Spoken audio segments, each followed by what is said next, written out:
Welcome to Ghouls Night Out with your hostesses, Brandy and Jody.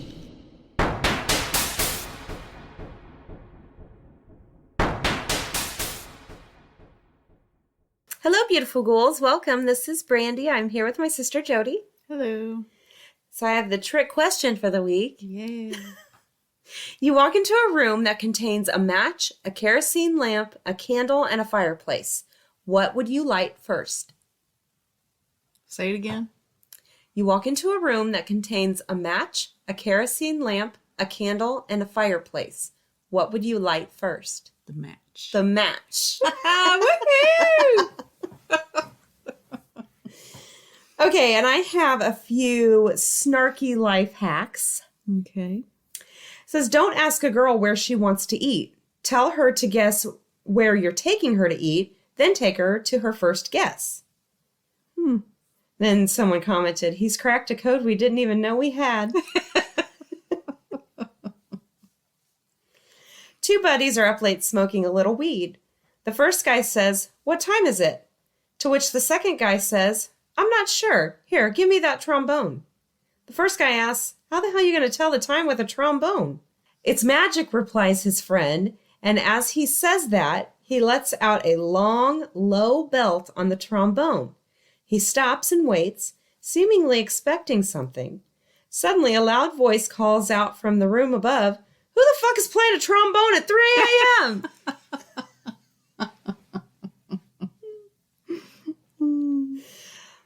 This one is naughty. Pro tip, save business cards of people you don't like. If you ever hit a parked car accidentally, just write sorry on the back and leave it on the windshield. Aww. That's rude. Starting your day with an early morning run is a great way to make sure your day can't get any worse. Yep. That's true. My wife asked me, why don't you treat me like you did when we were first dating? So I took her to dinner and a movie, then dropped her off at her parents' house.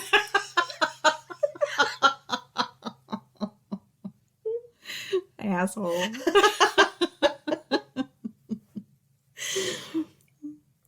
If you have a girlfriend and hear a noise outside at night and are too scared to go look, just be like, I told this girl to leave me alone, and she'll always get up and check for you. Aww. That's horrible. Do you suffer from anxiety attacks? Are they often caused by stupid people? Get an emotional support honey badger. Unlike other companion animals that snuggle up and provide physical comfort and a safe place during anxiety attacks, the emotional support honey badger instead physically attacks and savages the absolute living hell out of the stupid idiot bothering you, thus removing the source of the anxiety. I like that. I do too.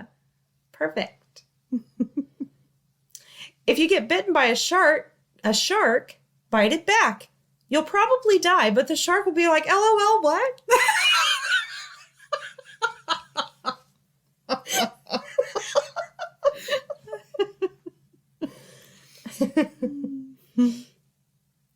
This one is horrible. Tinder is for rookies. Go to Facebook Marketplace and search for wedding dresses. It'll show you recently divorced females in your area, and from there you can filter by size. Aww. Dick.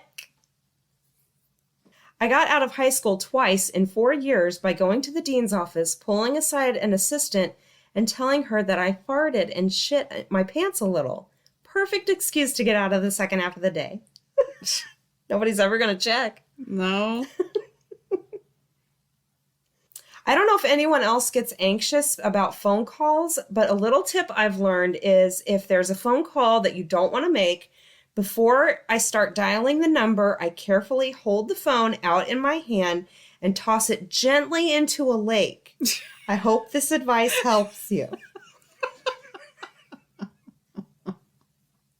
Maybe if phones weren't $1,000 now. Yeah, really. And this is an actual tweet. I hope they're kidding. How do people drown? Just drink the water, LOL. Oh my God. They're probably not kidding. Probably not. Oh my goodness. This is a tweet says, I lied to her that I can play chess. Now she wants to play me online. How do I learn chess in 30 minutes?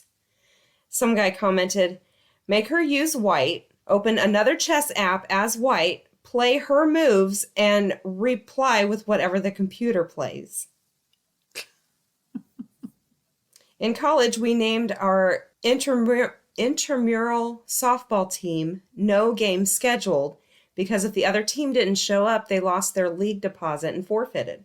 It worked several times. Everyone hated us, and nothing that cool has happened to me since. I just told my son that if he could mind control me if he rubbed his fingertips all over my head and chanted mind control quietly. And that is how you get a free scalp massage from your kid. That's brilliant. How to prevent theft.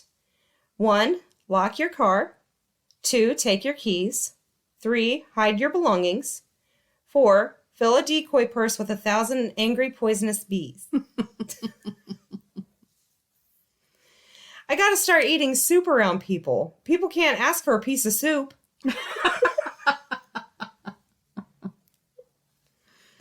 If you don't get hired for an unpaid internship, it literally makes no difference. Just show up and start working. What are they going to do? Pay you?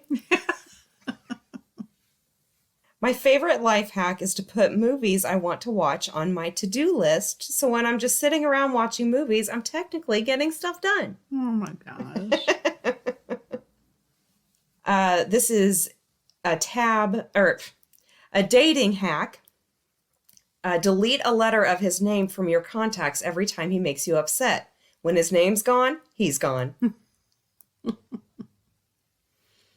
This is a text conversation. It says, are you eating healthy?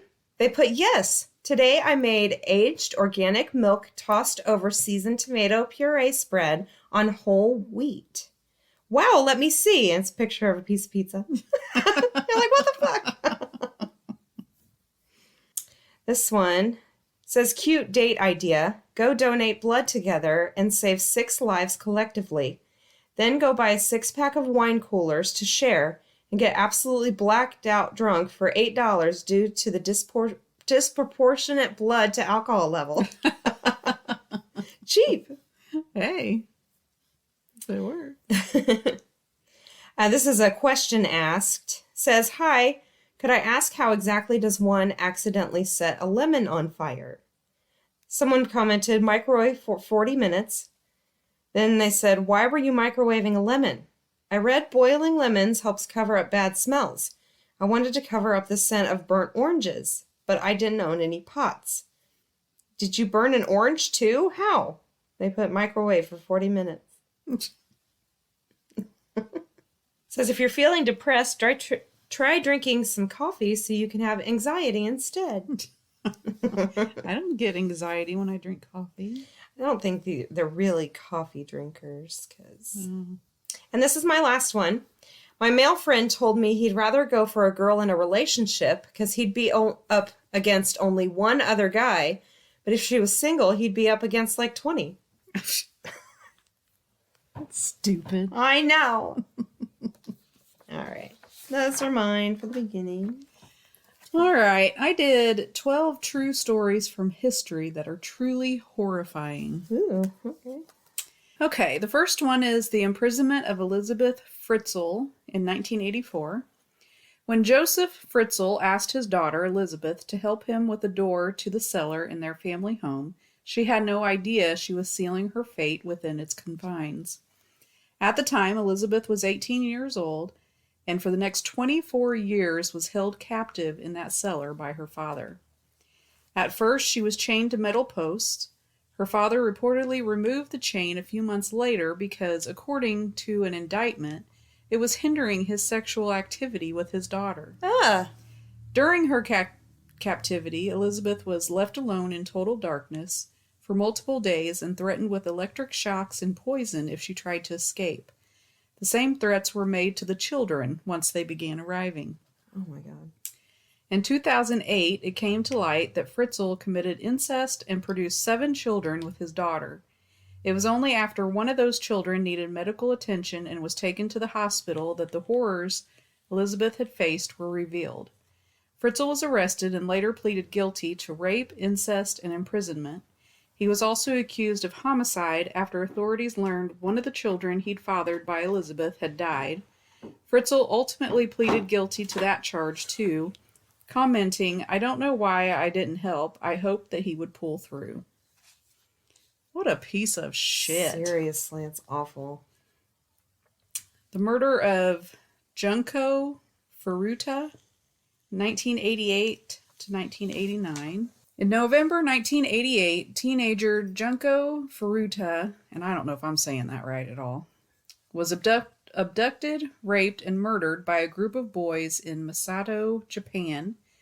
In the first hours after being attacked and brutalized by Hiroshi Miyano, Faruta endured additional torture and was repeatedly violated by several of Miyano's friends.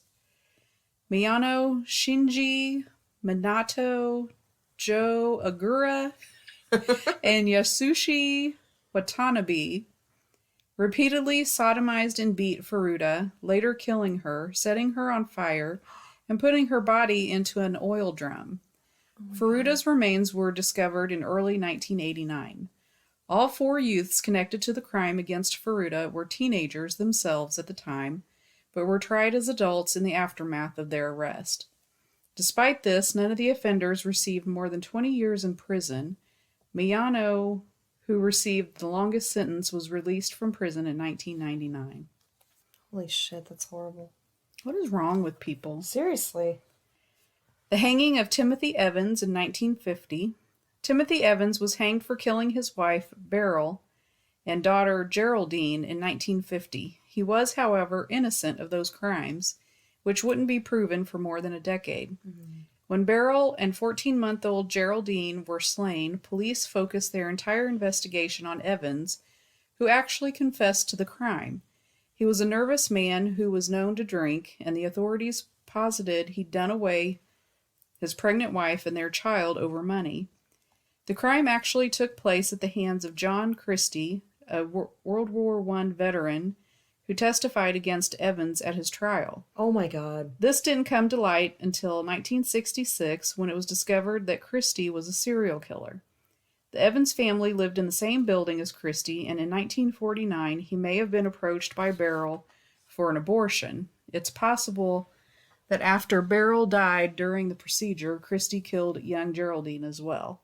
After Evans' execution, Christie moved out of the building. Years later, the new tenants smelled the decaying remains of 3 additional women Christie had killed and hidden behind his kitchen cabinets. More bodies were found in the yard, including Christie's own wife. Oh my God. Fucked up. The Lake Nyos? Nyos? N-Y-O-S? Nyos? I guess. I don't know. The Lake Nyos disaster in 1986. Unbeknownst to residents of the area around Lake Nyos in Cameroon, a limnic eruption in August 1986 sent as many as 1.5 million tons of carbon dioxide into the air. Caused by a volcanic eruption or earthquake that shifts the ground, the rare natural disaster killed more than 1,700 people, as well as thousands of livestock within a 15-mile radius of the lake. One survivor, Ephraim Nyongkum, described people dying, people dead all around him, while another man, Chia David Wambong, recalled, "Everyone started to cough and some people vomited blood. I saw people on the ground screaming. Everyone was crying." More details are described in survivor Joseph Niquain's account. "I could not speak. I became unconscious. I could not open my mouth because then I smelled something terrible. I heard my daughter snoring in a terrible way, very abnormal. When crossing to my daughter's bed, I collapsed and fell. I was surprised to see that my trousers were red, had some stains like honey. I saw some starchy mess on my body. My arms had some wounds. I didn't really know how I got these wounds. I wanted to speak. My breath would not come out. My daughter was already dead. I managed to go over to my neighbor's house. They were all dead. I got my motorcycle. As I rode through Neos, I didn't see any sign of any living thing. I was unable to walk, even to talk. My body was completely weak. Oh my God, it's terrible.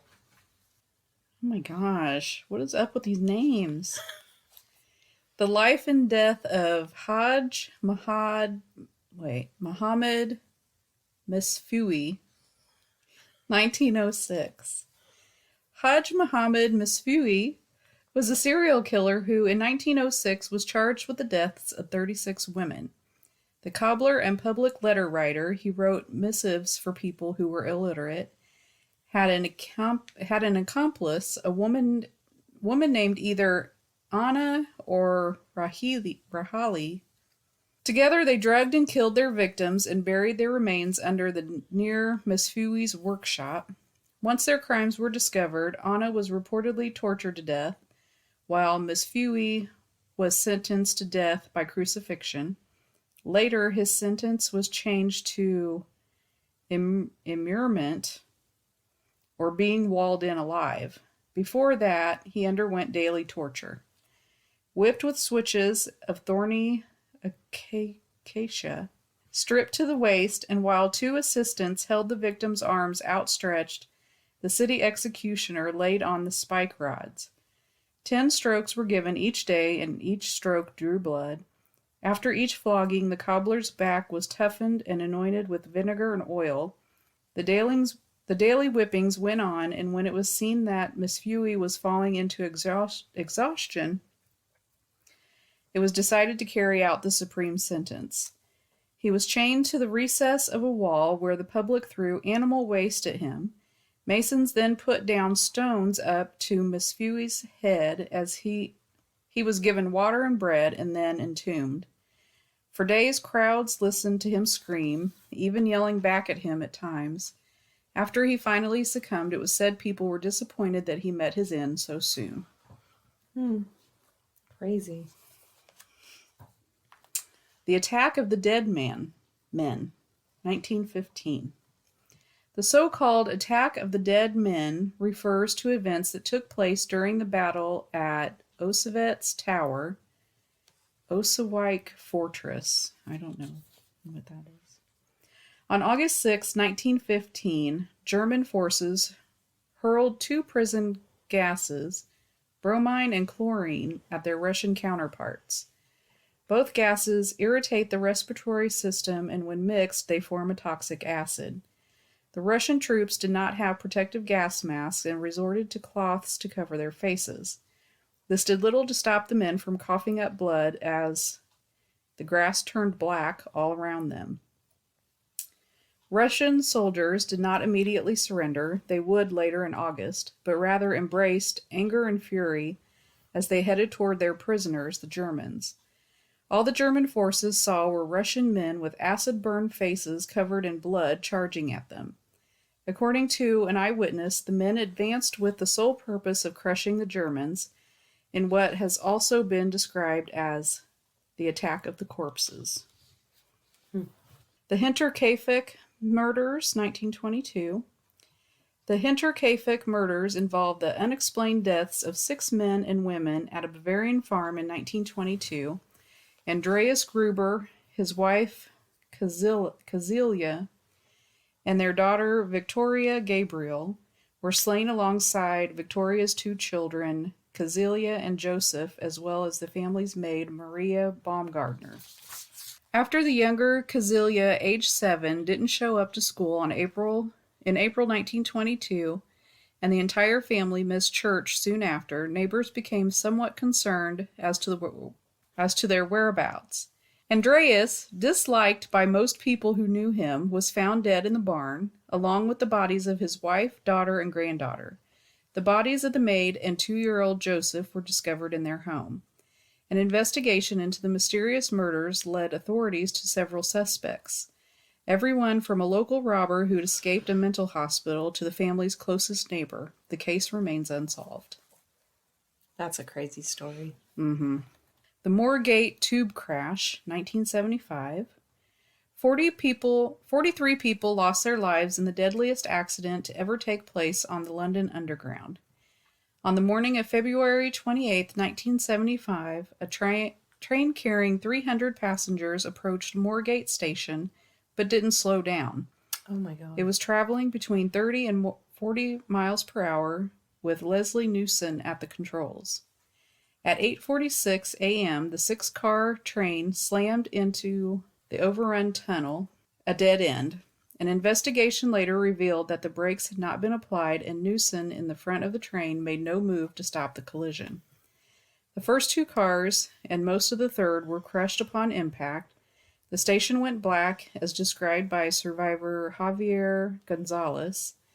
As darkness came, there was a loud noise, metal and glass breaking, no screams, all in the fraction of the second one takes to breathe in. It was all over in no time. That's crazy. When emergency personnel arrived, they reportedly found a carriage half at the platform and half into the tunnel, but on a slant up into the ceiling. As firefighters and other first responders went deeper into the tunnel, they looked for individuals trapped in the debris. Don Pye, a photographer from the London Fire Brigade, captured images of the scene and later described it. In one doorway, there was a row of businessmen, some still with their briefcases, standing as they would have been, waiting for the train to stop, but all dead. Oh my God. Emergency workers spent 6 days looking for survivors, while the crash was eventually attributed entirely in the behavior of motorman Newson during the final minute before the accident occurred. No motive or reason was ever found. Holy shit. That's crazy. Yeah. The Matamoros cult killings, 1986 to 1989. Born in 1962, Adolfo de Jesus Constanzo went from Catholic altar boy to leader of a ritualistic cult by the mid-1980s.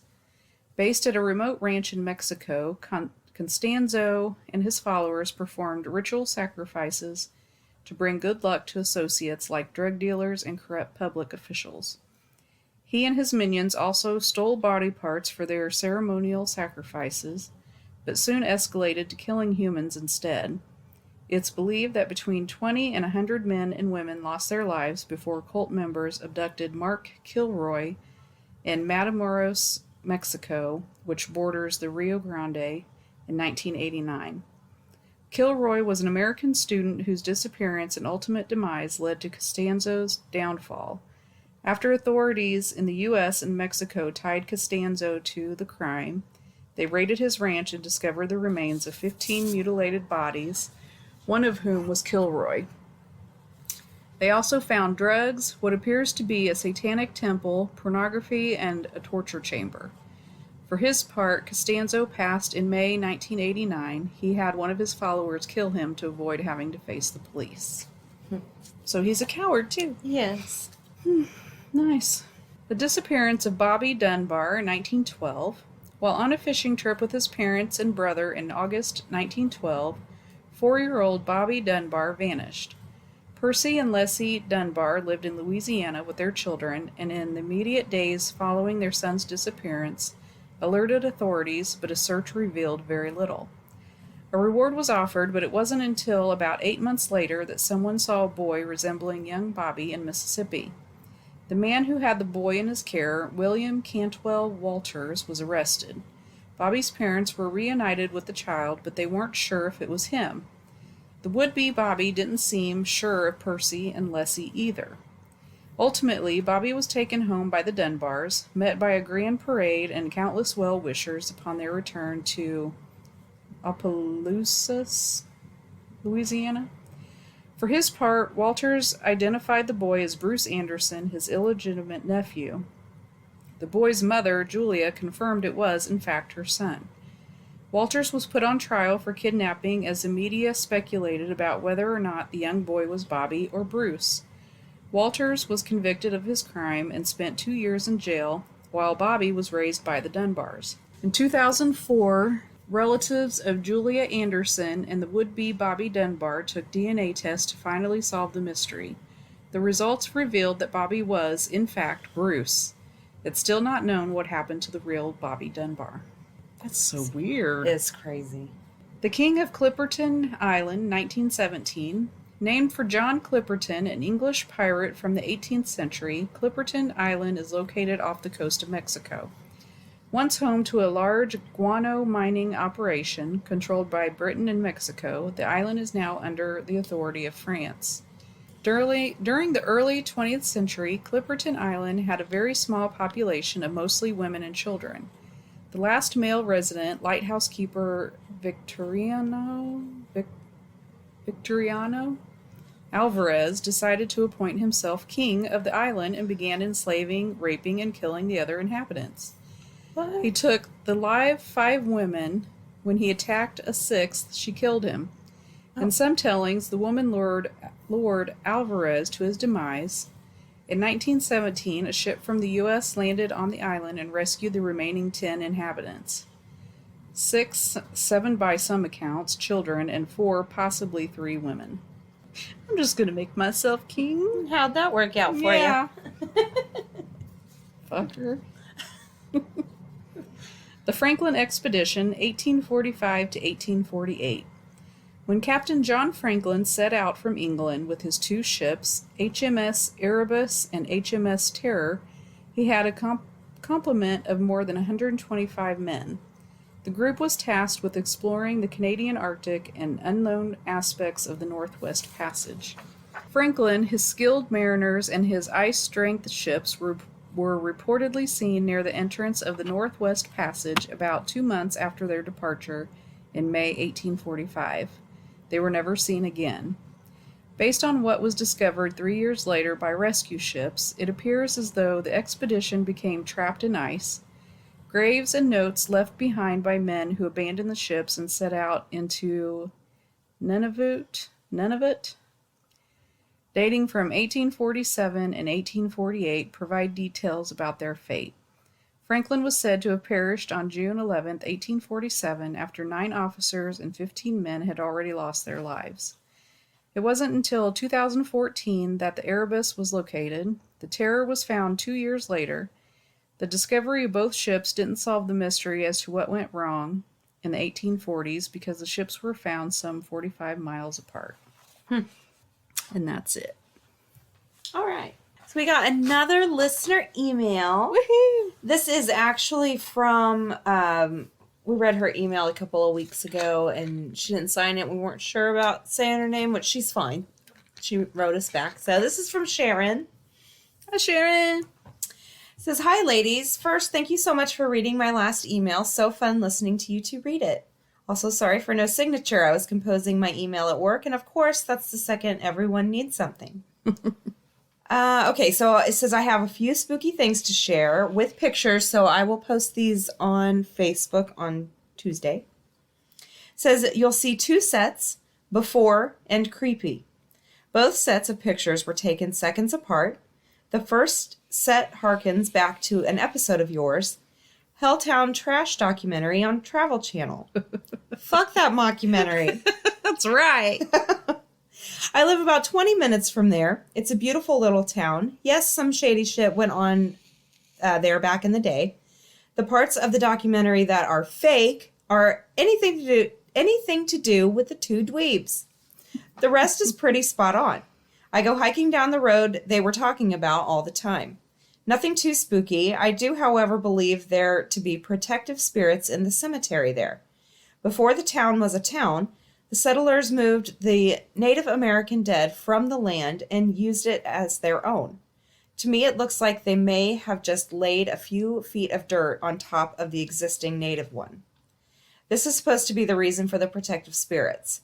I believe I have captured one of these spirits in a photo. In one, you will see a tree with the sun shining through the fork in the tree. There's leaves and whatnot that you can see.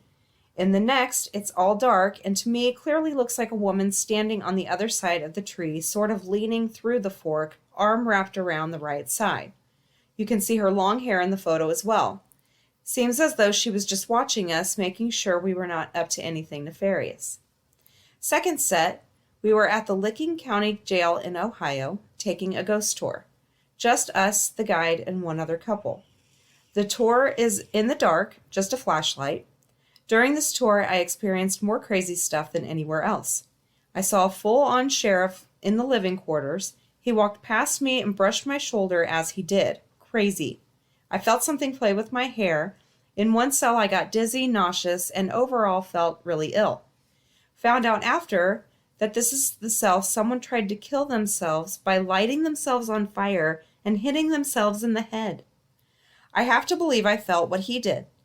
As for the pictures, one is down a row of cells. At the end, there is a sign that says exit. These pictures were taken in complete darkness, just my phone flash. In the second, there is clearly a large, dark, man-shaped mask blocking out half the sign. It's like I took the first picture, and this thing was like, what was that? And kind of stepped out for a second to see, and I caught him. What the fuck? It was so close to me. Gross. Anyway, thanks again for your podcast. Hope you enjoy the pictures. Sharon. So yes, of course, we looked at them and they are awesome. I will definitely put them on Facebook on Tuesday when the episode comes out. And again, thank you for writing in. We appreciate it. Thanks, Sharon. Okay, now this week I did parents share their time, the time that their kids saw a ghost. Okay. First one, my husband's grandmother, ma'am, how do you say that? Mamere? Okay. Absolutely adored our first daughter. She passed away when our daughter was just 9 months old, so our daughter doesn't remember her. But a few years after she died, our daughter started talking about a babysitter who took care of her at night. We didn't really think anything of it until one day when she saw a picture in her baby book of Mamere holding her, and she yelled, "That's my babysitter. She visits me every night." Oh, that's sweet. Next one, when I was a child, I was often awakened at night by a bald man crouching in the corner of my room. yeah. He was holding a knife covered in blood and mumbling about killing them all. My parents and sister never saw him, but they did tell me that the previous owners of our house had all either died or committed suicide there. Ugh. Next one, my mom and her siblings grew up in a 100-year-old house, and they said they'd always see a green lady standing next to the linen closet or peeking into their rooms at night when they were supposed to be sleeping. Well, it wasn't until years later, after my grandfather died, that my grandmother admitted that she had always seen a green girl around the house, too. My grandfather died when he sleepwalked and fell down the stairs in the middle of the night. My grandmother said she thinks the green girl scared him into falling.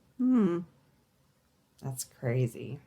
When my daughter was 3 years old, she started telling us that she was being woken up in the night by a man who kept tickling her feet. But she said it didn't scare her because he was always smiling. We figured she was just dreaming until we came across an old picture of my grandparents on their wedding day, and my daughter pointed at my grandfather and said, "That's him! That's the man who tickles my feet." My grandfather passed away when I was 6. Wow. That's creepy. It's creepy. Grandpa, you no. suck. Don't. I always trying so hard to be funny and It's creepy. that's so creepy. Aw. Okay. At least it didn't seem to bother the little girl, I guess. Sure. It would definitely bother me. Yeah. Okay.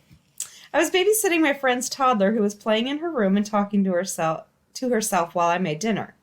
I didn't pay it any mind until I heard her say, "I said stop." So I went to check on her and asked who she was talking to. She calmly pointed at the AC vent and said, "The family who lives in the vents. The little boy is bothering me." When I was a kid, I would always see a nice man in our yard waving at me and checking out the fruit trees in our garden, but no one else saw him. Later, I found out that the man who lived in our house before us died while taking a nap in his favorite spot in the yard, which overlooked his garden. One day, I overheard my daughter, who was alone in the playroom, say to someone, "Okay, I'll draw you." but I need to find the red. You have blood in your hair.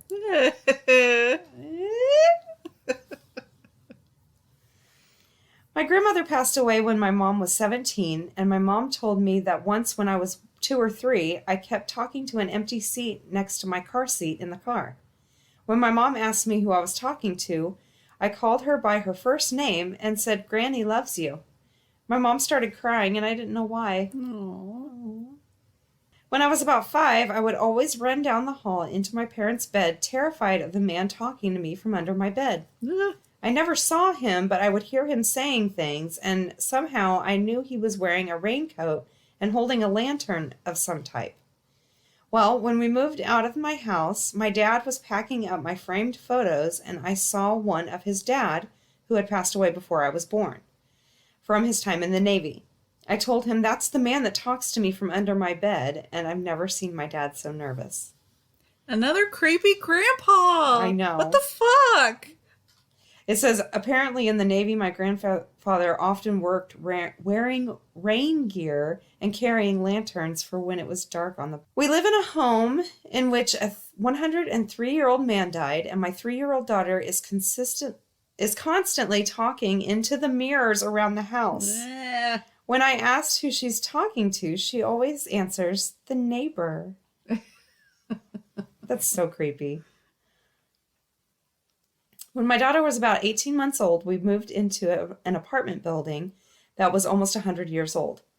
One day, my daughter was playing and singing "Ring Around the Rosie" when she stopped dead in her tracks, pointed to the corner of her room, and yelled, "Mommy, pick me up!" After that, she would refuse to go in any room alone. What the fuck? What did she say? I don't know. She didn't like it, though.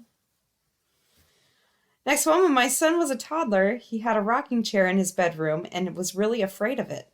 He kept talking about the boy in his chair. Then one day I saw him waving to someone outside my bedroom window. When I asked who he was waving to, he said, "The boy. He wants me to come play." We finally got rid of the rocking chair and shortly thereafter found out that a little boy drowned behind our house a very long time ago. I guess he wanted to play with my son.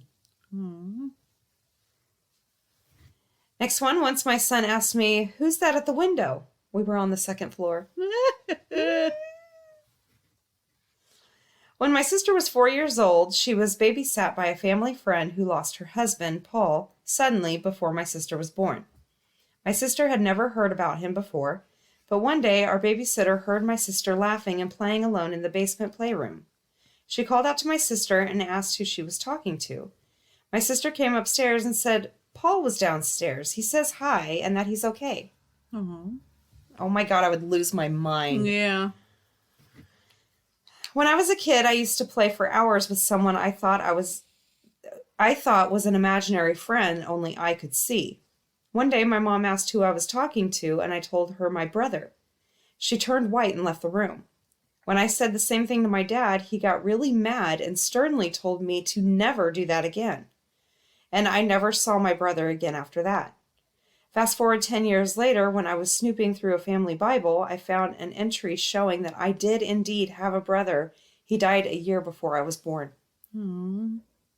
It's crazy. I had just moved into a new house with my 4-year-old son and 2-year-old daughter, and I went into their room one night while they were asleep to find something. On my way out, I saw my son sitting straight up in his bed in a daze. He said, "Mama, who are all those kids?" I responded, "What kids?" He said, "All those kids behind you." I don't like it. That gave me chills. We had just moved into a new duplex when my 3-year-old daughter, out of nowhere, said, "There's a bad man." I asked her where, and she pointed to the attic door and said, "There."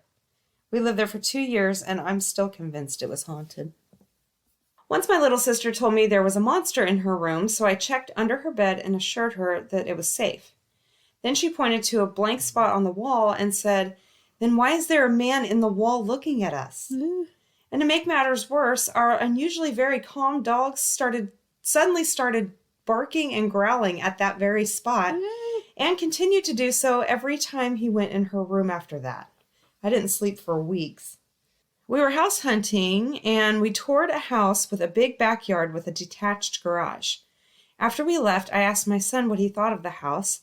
He said simply, "We can't live there. There are ghosts screaming in the yard." Oh my gosh. Ever since my little brother could talk, he would tell us about a man he calls Scary, who stands in the corner of his room when the lights are off. Once we were looking through an old photo album, and my brother pointed to a picture of my great-grandfather, whom he has never seen or met, and said, "Look, it's Scary." Why is he scary? Stupid grandpas. And this is my last one. We moved into our duplex when my daughter was 2 years old. She already had a few imaginary friends named Honey and Buzza Buzza. So we weren't surprised when she added a new one, an old lady named Mullen, to the mix as soon as we moved in. Whenever I talked about her, my daughter would tell me that I was saying her name wrong, but I couldn't quite understand her pronunciation. A few months later, I received a letter in the mail addressed to Madeline, then with the same last name as my neighbors on the other side of the duplex. So I took them the letter just in case it belonged to them, and my neighbor told me that Madeline was her mother-in-law who had lived in our side of the duplex until she passed away 3 years earlier. Of course, I didn't think anything of this info until the next time my daughter mentioned her old lady friend, Mullen, and it suddenly clicked. So I asked my daughter, "Are you trying to say Madeline?" And she became so excited that I finally pronounced her new friend's name right. Yeah. Oh my gosh. Creepy kids. Creepy kids.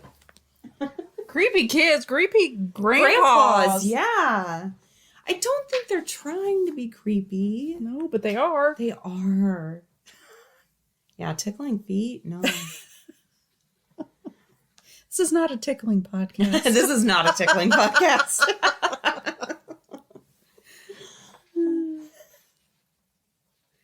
What was that called? That's a dollop reference. Yeah. All right, it's time for the witty wrap up. My 4-year-old calls my small guitar a ukulele. That's cute. Been searching for my 4-year-old's dog who is lost somewhere in the house. Her imaginary dog. We still haven't found him. She's crying. Oh. Walked in on my 10-year-old sneaking Halloween candy, and when I asked her what she was doing, she looked me dead in the eye and said, "Practicing." For what? I don't know.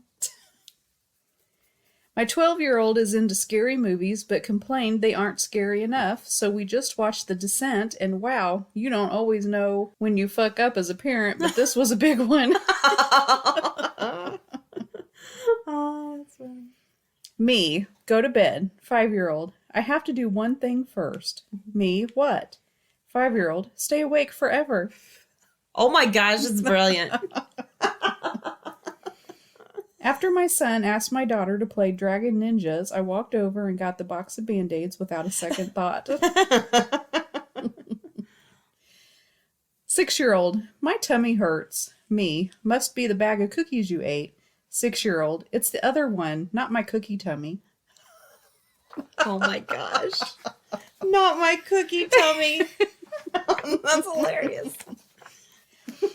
Those go in a totally different tummy. That doesn't hurt at all. It's not the regular tummy. Yeah. That's the special tummy. It's my other one that made me eat broccoli. Yeah.